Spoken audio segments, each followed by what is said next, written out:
El Instituto Estatal Electoral de Chihuahua presenta Espacio Electoral. Espacio Electoral. Adentrémonos con la información de gran interés para todos. Espacio Electoral al aire en Radio Universidad. Hola, ¿qué tal? Buenos días, buenas tardes a todas y todos quienes nos están sintonizando desde el 106.9 FM de Radio Universidad y también en Redes TV del Instituto Estatal Electoral de Chihuahua. Hoy, el día 25 de noviembre, estamos un día después de una gran fiesta cívica que se vivió en el municipio de Chihuahua y hoy también queremos conmemorar, antes de entrar al tema del plebiscito, este día 25 de noviembre, el Día Internacional de Eliminación de la Violencia contra las Mujeres, el día declarado por la ONU como un conmemorativo a nivel internacional en memoria y en honor a las hermanas Mirabal, las tres hermanas Patria, Minerva y María Teresa, que en 1960, durante la dictadura feroz del dictador Trujillo en la República Dominicana, estas tres mujeres fueron asesinadas de una manera brutal. A nadie le quedó duda que fue un acto de la dictadura, una violencia extrema en contra de estas tres mujeres que hoy, por supuesto, estamos conmemorando y estamos alzando la mano de un alto a la violencia contra las mujeres. Y vamos a entrar a nuestro segmento ya habitual de este espacio electoral. Tenemos en el estudio a un experto en participación ciudadana, a una persona que presenció y dirigió también varias consultas de participación ciudadana en otros estados, en otras ciudades de la República, investigador que ha llevado una relatoría puntual de estos ejercicios que por primera vez vivimos ayer en nuestro municipio de Chihuahua. Carlos González Martínez, bienvenido otra vez a Chihuahua. Nos da un enorme gusto de tenerte en el estudio. Ya lo entrevistamos en una ocasión, busquen si tienen tiempo después de esta entrevista, por supuesto, en nuestro canal de YouTube y también en el Facebook.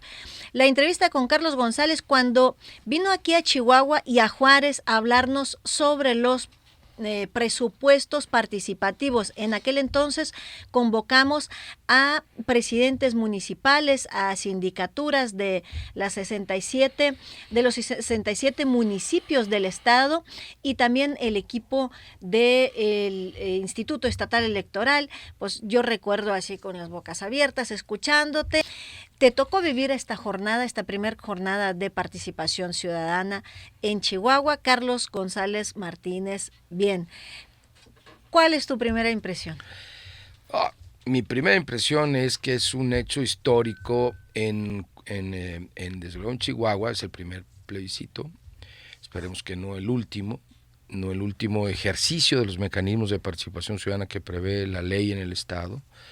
Pero es un hecho histórico en sí mismo y de una gran trascendencia para el país en este momento donde pareciera que hay una enorme confusión sobre qué es esto de consultas y cómo se hacen. Se hacen por un congreso como el de Baja California sin ningún orden ni concierto, o se hacen en una plaza pública a mano alzada para decidir recursos y proyectos del gobierno, o se hacen como lo hicieron ustedes aquí, como dicen en mi pueblo, con todas las de la ley, con todos los procedimientos y basados en la participación ciudadana. Pero antes de entrar a ese detalle, si me permites, Oxana, además de agradecer la invitación y el privilegio de compartir micrófonos contigo otra vez y llegar a su auditorio, una mención también sobre el Día Naranja. Absolutamente, pues tú estás hoy vestido de naranja y sé también después de seguirte en las redes sociales y conocer que llevas este compromiso como el propio. Sí, así es. Además me gusta mucho traer ahora la playera del instituto con su logo. Me encanta que hayan tenido esta iniciativa. Sí, es parte de la causa que creo es la causa de todos los demócratas, seamos mujeres o hombres, viejos o jóvenes, gordos o flacos. Es una causa de las mujeres, pero para todos, de las mujeres, pero para todos, son derechos para todas y todos. Y me parece que es muy importante vestirnos de naranja, apoyar esta campaña, porque ustedes dirán, bueno, ¿y qué significa ponerse algo naranja? Pues, ¿qué logras? Mucho. Logras una sensibilización y logras que la gente piense y razone, y antes de volver a ser violentos o dejarse ser víctima de violencia, recapacitar que hay en el mundo, o sea, en el mundo mundial, en todo el mundo mundial, sí. Cientos de millones de personas que estamos tratando de cambiar el mundo desde lo más elemental, que es el buen trato entre las personas y entre las parejas heterosexuales, aunque también desde luego parejas del mismo sexo, no a la violencia. Las hermanas Mirabal, los recordamos porque las mataron, pero ¿por qué las mataron?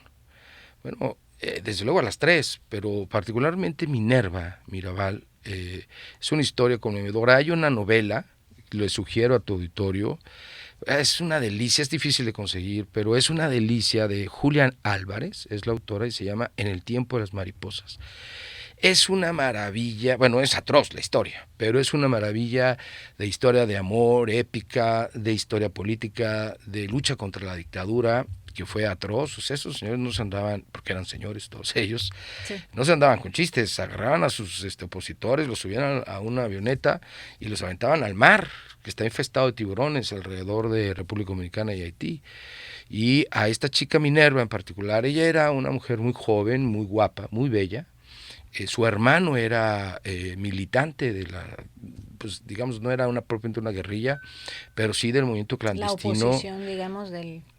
Sí, pero no era una oposición de partidos políticos, era una oposición de armada, pues, claro, ¿no? De insurreccional. Es que de otra manera no se podía. No, porque no había partidos políticos. Sí. Entonces, su hermano era perseguido por el régimen, y el dictador Trujillo, Leónidas Trujillo, porque ellos eran de una familia acomodada, digamos, de República Dominicana, la invita a su palacete, tenía una especie de palacete en la parte alta de Santo Domingo, donde pues abusaba de mujeres y organizaban orgías y en fin, y él trató de someter sexualmente a Minerva, que como digo era muy atractiva, y ella se negó y se enfrentó al dictador. Finalmente pues lo dejó. Imagínate tú el enojo bestial, literalmente bestial, de bestia, de un dictador de este tipo, y la reprimenda fue pues matar a ella y a sus hermanas, ya como lo narraste. Entonces, recordar a las hermanas Mirabal es, desde luego, recordar un hecho trágico, como el 8 de marzo, no es una fiesta, no es para llevarle flores a las mujeres, por favor, chocolates a la mamá. Es recordar una época, una fecha trágica. En el caso del 8 de marzo, el asesinato múltiple de trabajadoras de una fábrica textil que estaban en huelga y no tenían derecho por la ley a tenerlo. Las encierran, prenden fuego y las queman, ¿no? Y sí, el color guinda que tiene el movimiento feminista internacional viene del color de la humareda que se produjo cuando matan a estas personas. Imagínate tú, quemadas en las fábricas con el textil pintado. Entonces ese humo no sale blanco ni negro, sale guinda, y por eso es el color. Bueno, entonces es una fecha para recordar, no es una celebración, es al contrario una conmemoración, si acaso, trágica, pero que nos ayuda a no perder la memoria y a reforzar nuestras convicciones en favor de la libertad y del respeto, en particular hacia la dignidad de las mujeres. Bueno, regreso al tema del plebiscito. Mira, yo creo que el plebiscito de ayer tiene muchas lecturas. Vamos a tener que irlo digiriendo poco a poco, ¿no? Es como echarse un buen corte de carne de Chihuahua, y bueno, si necesitas caminar una media hora, por lo menos los que no estamos habituados.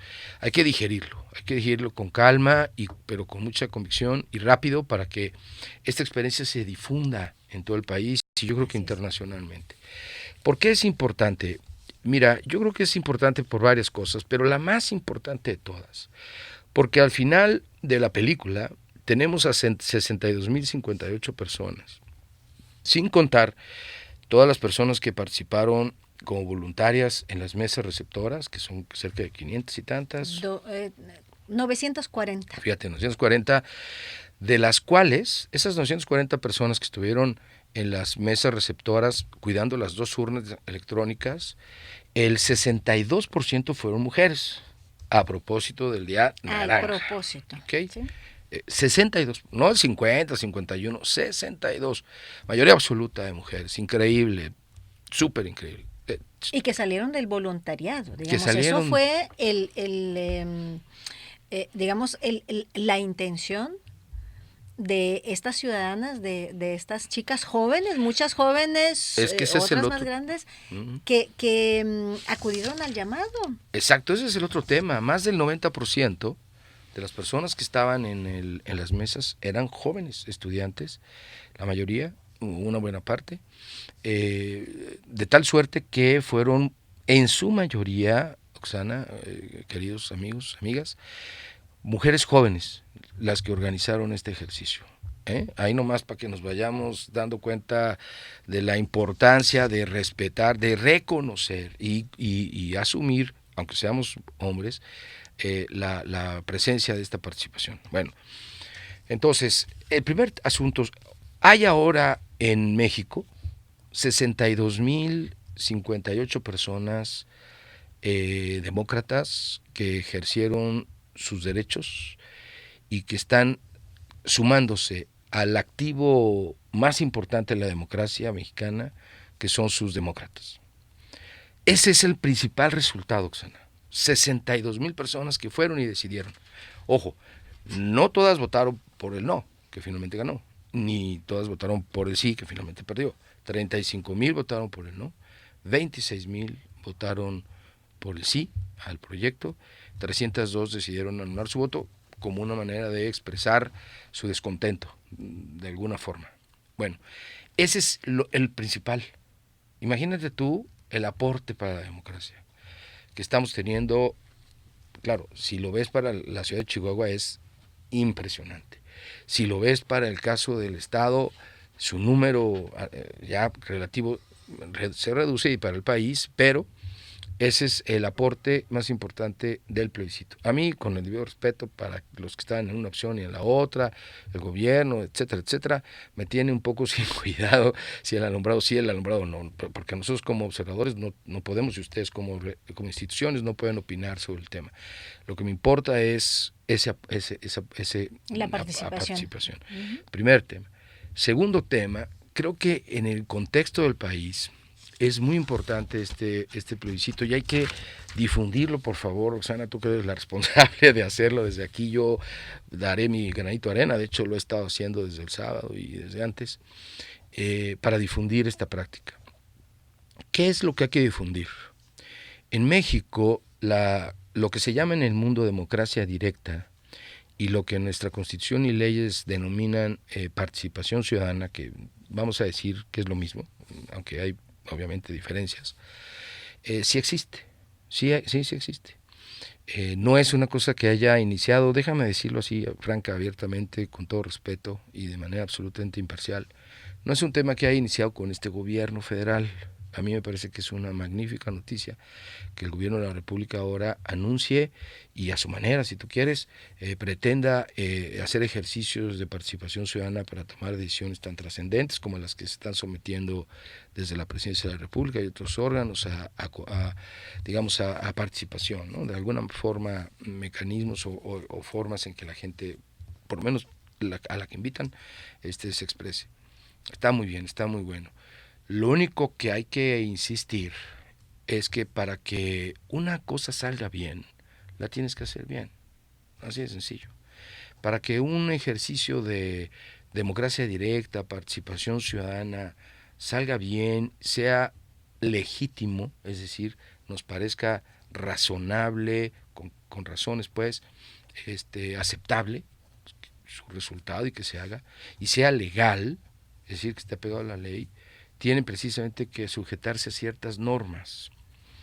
En el lenguaje técnico se llaman buenas prácticas, es decir, buenas maneras de hacer las cosas, ¿no? Yo nunca he hecho un machacado con huevo, he visto hacer muchos y he comido cientos, pero si yo quisiera algún día hacerlo tendría que seguir una cierta receta y hacerlo en una sartén, no en una olla o pocillo de café. Sí, para que me salga bien algo lo tengo que hacer bien, y para que nos salgan bien estos ejercicios lo tenemos que hacer bien. Voy a poner 2 ejemplos para ilustrar lo que estoy diciendo. Una manera de hacerlo bien es como lo hizo Chihuahua. Una manera de hacerlo mal es como lo hizo Baja California. Y estamos hablando de pocas semanas. ¿Cómo lo hizo Baja California? Pues el Congreso del Estado decidió hacer una disque consulta, porque eso es una disque consulta. ¿Por qué es una disque consulta? Porque teniendo en la Constitución y la ley las formas, las recetas para hacer una consulta, decidió simplemente ignorarla. Y consta que estamos hablando de los diputados que hacen las leyes. Que aprobaron estas mismas leyes. Exacto, ¿no? Estamos hablando de los diputados de Baja California. Bueno, ellos entonces decidieron hacer una consulta suya, sin atender que la ley dice cómo se hacen las consultas en Baja California. Y además una consulta sobre un tema que está en litigio en la Corte. Si el gobernador, que fue electo para 2 años, mejor se queda 5, lo cual es en sí mismo una aberración, pero eso luego lo discutimos, como podríamos discutir el caso del alumbrado público en Chihuahua. Bueno, pero entonces el Congreso decidió hacer su propia consulta, y decidió el tema, y decidió cuándo, y decidió cuántas urnas, solo 250 urnas para todo el estado. La pregunta, y luego hizo las papeletas, y luego recibió las papeletas, y luego contó las papeletas, y al final, ¿qué creen? Ganó la opción que estaban proponiendo la mayoría. O sea, es una farsa, así para acabar pronto. Eso no es un machacado con huevo. Esos son los hot cakes. Y qué rico los hot cakes, pero no es un machacado con huevo. Pero no se trataba de los hot Pero cakes. yo pedí un machacado con huevo. Las consultas se hacen como las hicieron ustedes. En el mundo, las consultas y los plebiscitos más importantes son los que piden la ciudadanía. En nuestra ley la puede pedir el gobierno, la pudo haber pedido el municipio, la puede pedir el Congreso y la puede pedir la gente. En este caso lo pidió la gente que se organizó, y hay que dar un reconocimiento a los promoventes de esta iniciativa. Ellos deliberadamente hicieron este ejercicio para demostrar que la democracia consiste en hacer lo que dice el artículo 39 de nuestra Constitución, que la soberanía reside en el pueblo, que la democracia somos nosotros, que el Estado somos nosotros, y que por lo tanto el poder somos nosotros. Y la manera de ejercerlo no es andar de locos furiosos de un lado para otro, sino de tomar la ley tal y como está y de usarla. Y eso es lo que hicieron. Tenían que juntar un número de firmas, 0.5%, si no me equivoco. Eran 3.424 firmas. Sobrepasaron este límite, ¿sí? Consiguieron más. Entonces más. Quisieron con esa fue la llave con la que movieron las instituciones. El instituto, como debe ser, como un órgano del Estado mexicano, las recibió, las valoró, las aprobó y dispuso todo un mecanismo largo de explicar, que llevó finalmente a un plebiscito donde se cumplieron 3 o 4 reglas básicas, además de las 300 otras que tuvieron que cumplir en poco tiempo. Primero, certeza absoluta en los procedimientos. Aquí no hubo ocurrencias de a ver cómo nos aventamos el plebiscito. Aquí, lo que hubo fue muy claramente acuerdos del Consejo General, como toda la autoridad debe hacerlo, motivados y fundados en la ley, es decir, con fundamento en un artículo de una ley y tal, públicos, todos ellos. O sea, que todo el mundo sabía cómo se iba a hacer, cómo se iba a organizar, cómo se iba a preparar, cómo se iba a organizar y cómo se iban a dar los resultados. Siguiente, cómo se iba a discutir, porque lo más importante de un plebiscito, querida Oxana, público, sí es, por ejemplo, en este caso, pues el uso de las urnas electrónicas, la mecánica, la técnica. Si no hubieran usado las urnas electrónicas, es probable que no hubiéramos tenido resultados como los tuvimos ayer alrededor de las 10 de la noche, sí, cuando el consejero presidente los dio a conocer con el 100% de casillas ya computadas. Si nos hubiéramos ido a la antigüita, por boletas, es probable que a la 1 o 2 de la mañana habríamos estado apenas conociendo los resultados. Entonces sí es importante eso, pero eso no es lo importante.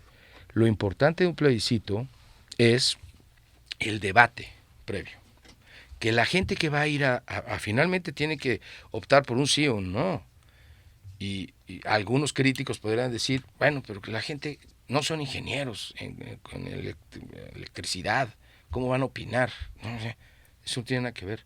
Pero al final de cuentas vamos a llegar a decir si sí o si no. ¿Cómo llegamos bien pertrechados a decir sí o si no? Decidir sí o no, pues porque nos informen. Y aquí el instituto desplegó toda una campaña, yo las vi, las repliqué en Twitter, en redes sociales, hicieron un foro con los a favor y los en contra, en fin, hubo un trabajo de debate muy importante previo. Entonces, reglas claras, debate preciso y procedimientos en particular transparentes y ágiles para dar los resultados que ya comenté. Estuvieron soportados ahora sobre el uso de urnas electrónicas, algunas propiedades de este instituto, otras propiedades del Instituto de Coahuila, que hay que decirlo, hay que reconocer y agradecer. 120 urnas recibimos del Instituto Electoral de Coahuila. Exacto, que además es el instituto pionero en esta materia y un instituto muy potente en muchas cosas y en particular las urnas. Yo creo que hay que expresar un agradecimiento al Instituto de Coahuila, a su presidenta Gaby de León, en fin, a todos ellos por haberlo hecho. Entonces, creo que con todos esos ingredientes, lo más importante, concluyo, es que la señal, la señal no, porque no es una señal, o sea, la muestra tangible, concreta, es que sí se pueden hacer bien las cosas y que sí queremos que todos los gobiernos, todas las autoridades locales, municipales, la federal, hagan uso de los mecanismos de participación ciudadana y los respeten. Porque aquí hay un último ingrediente que quiero señalar, además expresar, si es dable, mi reconocimiento a Maru, la alcaldesa Maru, su apellido es Campos, sí. Por su entereza, por su sensibilidad democrática, de que a pesar de que no se llegó al 10%, se quedaron apenitas, ¿no? A 8.9. 9 casi, sí. La alcaldesa decidió hacer suyos como si fueran vinculatorios por ley los resultados. Eso es muy importante porque le cierra con broche de oro todo este ejercicio de construir ciudadanía. Tú imagínate qué hubiera pasado si la alcaldesa les dijera, pues ¿qué creen? No consiguieron el 10%, ni los veo ni los oigo. ¿Qué le dices a 62,000 personas? Que todo su esfuerzo, hubo gente que estuvo más de una hora formada, que todo su esfuerzo no valió para nada. Pues claro que no, que sí, que su esfuerzo vale porque toma decisiones, construye democracia. Yo me atreví a hacer un exhorto al mediodía, incluso en redes sociales y tal, y así como lo hice, así también en redes sociales reconocí a Maru Campos su talante democrático, así que me atrevo a reconocerle y a felicitarle por ello, ¿no? Y aún así, Carlos, hemos visto en los medios de comunicación, en algunos espacios editoriales, este reclamo de que no ha llegado al 10% requerido para ser vinculante el ejercicio de participación ciudadana en Chihuahua. ¿Qué interpretación, digamos, qué datos ilustrativos nos podrías arrojar tú de la experiencia que has vivido en otros estados para poner en el justo contexto de la importancia o qué significan estos 62,000 votos?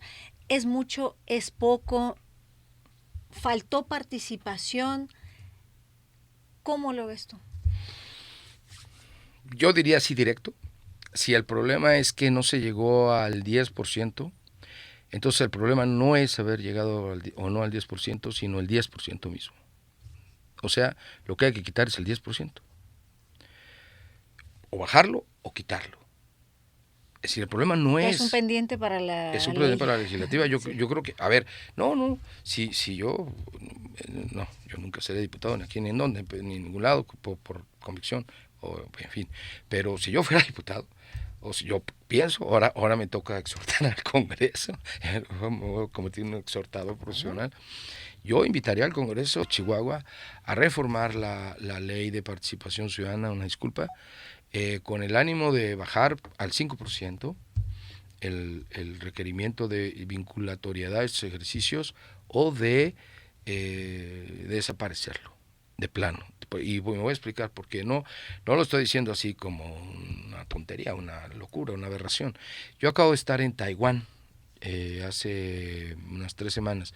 Asistí al Foro Global para la Democracia Directa Moderna, y una de las conclusiones de este foro, encuentran la información en el nombre del foro en inglés, Global Forum for Modern Direct Democracy, Taiwán 2019, ahí están todos los trabajos, eventualmente mi propia ponencia, y una de las conclusiones del foro, yo no participé en esa mesa, pero del propio foro en Taiwán, fue proponer que se eliminen los porcentajes para la vinculatoriedad de estos ejercicios. Porque una de las virtudes que tienen estos ejercicios es que, ya lo estamos demostrando ahora, no se oponen ni contraponen a la elección de gobierno, sino la fortalecen. Yo creo que, por ejemplo, en el caso concreto de este asunto del alumbrado en Chihuahua, si el gobierno se hubiera empecinado, es más, si no hubiera ni siquiera alguien activado el plebiscito y hubiera seguido avanzando, hubiera sido una política, una decisión del gobierno de Chihuahua que no gozaba del apoyo popular, como ya se vio, y lo hubiera hecho. Entonces, en lugar de obtener un respaldo, hubiera tenido un rechazo. Gracias a que hubo estos ciudadanos que se movilizaron y pidieron el plebiscito, ahora sabemos que no era una buena idea, por lo menos desde el punto de vista de la ciudadanía, hacer ese proyecto como está, ¿no? O sea que también es un buen termómetro para los gobiernos para saber qué tanto estoy respondiendo a la demanda ciudadana. Exacto. Mira, hay un autor, perdón que me ponga ahora de mi cachucha de profesor universitario, hay un autor clásico, se llama Leonardo Morlino, italiano, tiene un libro en español editado por el Centro de Estudios Constitucionalistas de Madrid, España, que se llama ¿Cómo cambian los regímenes políticos? Y la discusión de Leonardo Morlino gira en torno a la legitimidad de los gobiernos en general, pero de los gobiernos democráticos en particular, y es decir, el grado de aceptación, de respaldo que tienen. Y él dice, en pocas palabras, la legitimidad de un gobierno democrático se obtiene de las elecciones. Ganas la elección, es legal, es legítimo. Primer punto. Pero segundo punto, esa legitimidad se puede incrementar o perder. Hay gobiernos que acaban deslegitimizados, absolutamente. Y en este país tenemos noticias muy recientes de eso. Entonces, sí, es una historia muy vasta de esta experiencia que tú estás comentando. Y entonces, ¿y cómo se pierde la legitimidad? A base de decisiones malas. Leonardo Morlino dice que eso se llama, o no, eficacia decisional. Es decir, la eficacia que tienen las decisiones para generar más respaldo en las siguientes decisiones.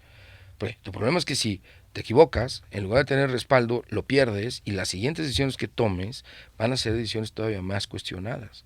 Entonces, la eficacia decisional de un gobierno democrático, del gobierno democrático de Chihuahua, tiene que ver también con el tipo de decisiones que toma y la aceptabilidad que tiene en su sociedad, entre sus gobernados.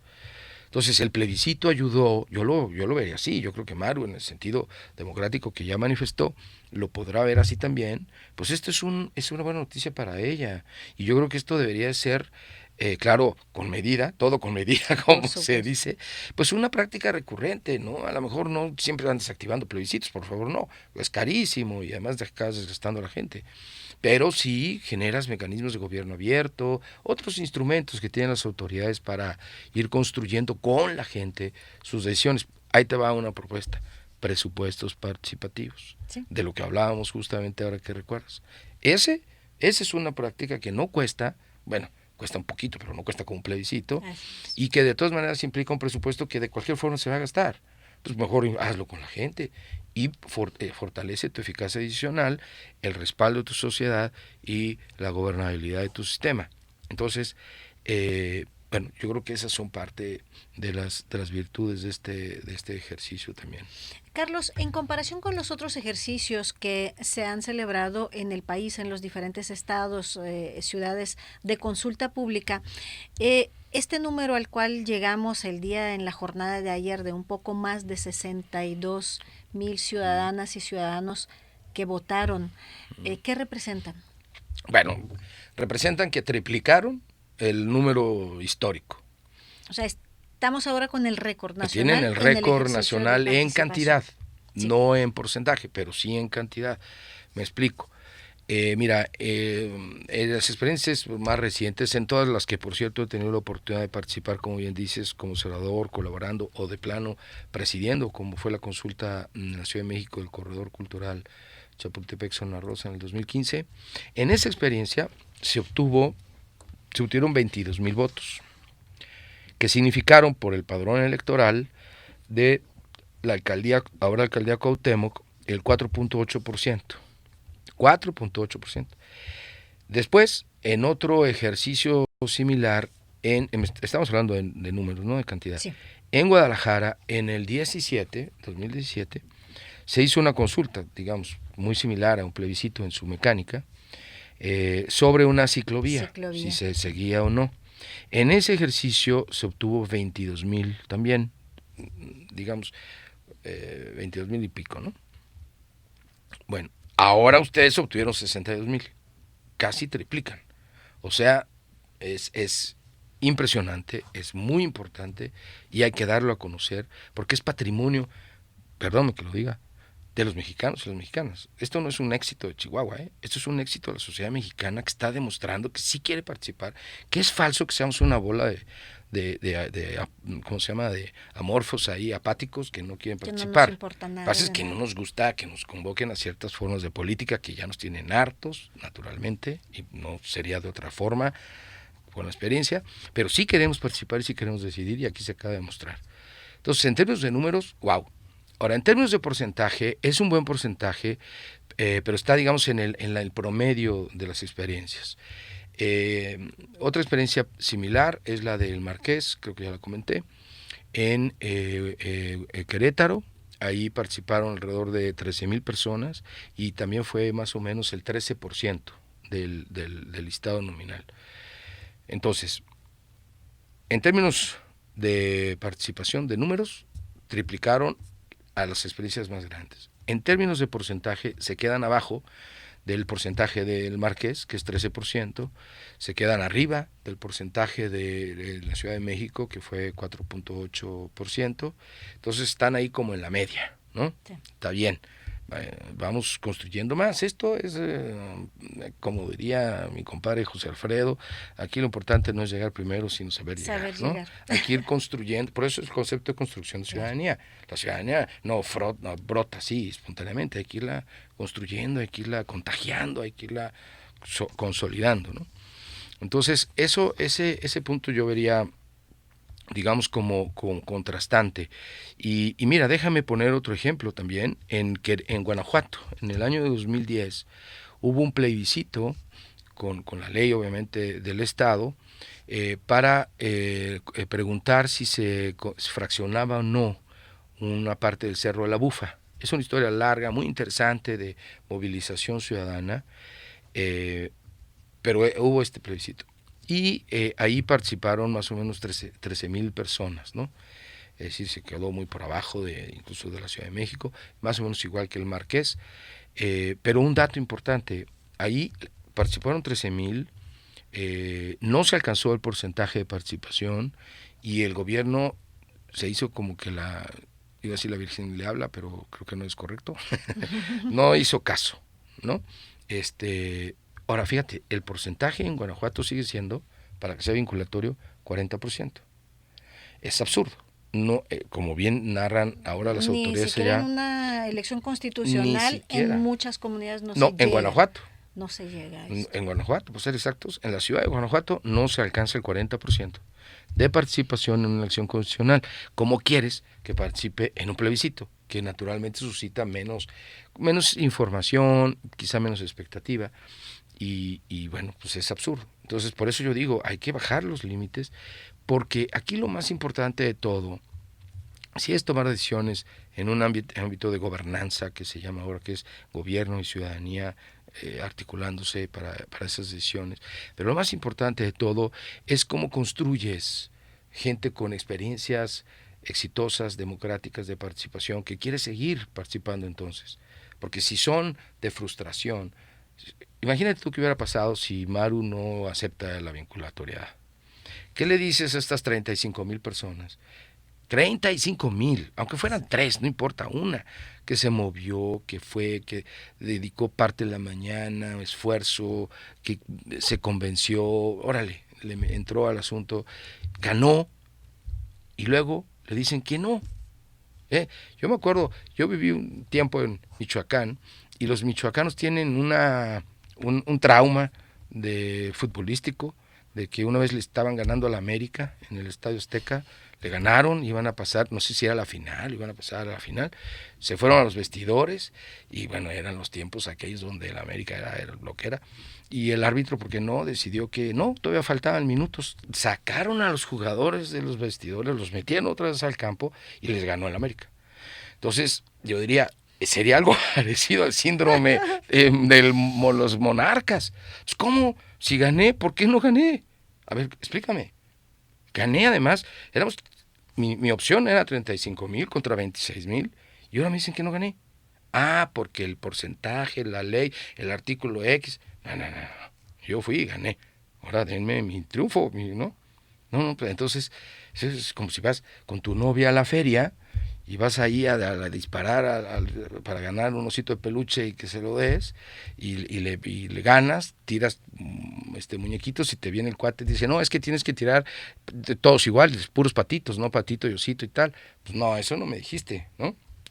Entonces, eso creo que es lo más importante. Por eso hay que bajar o de plano eliminar los requisitos de exigencia para que sea obligatorio o vinculatorio para la autoridad. Carlos, ¿dónde vamos a poder leer, escuchar o seguirte con este tema? Porque estoy segura que vas a escribir, vas a hablar sobre esta experiencia de Chihuahua. ¿Dónde te encontramos en redes? Mira, me encuentras en el Twitter CGMX, son mis iniciales con la X de México, redes, así. Ese es el Twitter. Y bueno, tengo una página de Facebook con mi nombre, Carlos González Martínez, y una página electrónica que me debo dar más tiempo para actualizar, pero es www.carlosgonzalez.mx. Ahora, un artículo mío está en el horno, ya debe estar más bien en la imprenta, en una revista Folios del Instituto Electoral y de Participación Ciudadana de Jalisco. Jalisco, sí. La vamos a presentar, se va a presentar el 5, creo, de diciembre en FIL, la Feria Internacional del Libro en Guadalajara. Y yo creo que si entran a la página electrónica después de ese día, seguramente la pueden descargar sin problema. Vamos a participar en un taller, el segundo taller de participación ciudadana en Pachuca, Hidalgo, el 5 y 6 también de diciembre. Ahí yo les sugiero que entren a la página electrónica del Instituto Estatal Electoral de Hidalgo, ahí está la información, se pueden incluso registrar por si quieren asistir, ahí vamos a tratar el tema. Y en el artículo de que se va a publicar en Jalisco hablo del plebiscito, obviamente antes de que se realizara, pero poniéndolo en perspectiva justo de las buenas prácticas que ahora además ya ejercitaron con buenos resultados. Y aprovechando que estás aquí con nosotros en Chihuahua, por supuesto, te invitamos también a colaborar en nuestra nueva revista Ruta Ciudadana. Sí, estamos sí, apenas salió el primer número, estamos por concluir el segundo, está abierta la invitación. El espacio de la revista ahí está para que el día que quieras tomarlo y plasmar ahí tus opiniones, adelante, bienvenido, y les agradezco mucho a todo nuestro auditorio, a todos quienes nos están sintonizando en este espacio electoral. Muchas gracias a Carlos González Martínez por estar aquí en Chihuahua y también aquí en Espacio Electoral. No, hombre, gracias a ustedes y un saludo a todas y todas. Y yo insisto, esto es resultado de las y los chihuahuenses y patrimonio de todos los mexicanos, mexicanas. Aquilátenlo, no lo desperdicien, no paren, sigan. Hay muchas cosas por hacer, ahí está la ley, ya vimos que se puede usar y que hay una institución que les respalda, así que qué maravilla de noticia. Y con esta muy buena noticia nos despedimos por el día de hoy. Mañana síganos a las 2:30 de la tarde en este mismo espacio electoral en el 106.9 de FM en Radio Universidad y también en nuestras redes sociales en Facebook, Twitter, el canal de YouTube del Instituto Estatal Electoral de Chihuahua. Que tengan muy buena tarde todas y todos.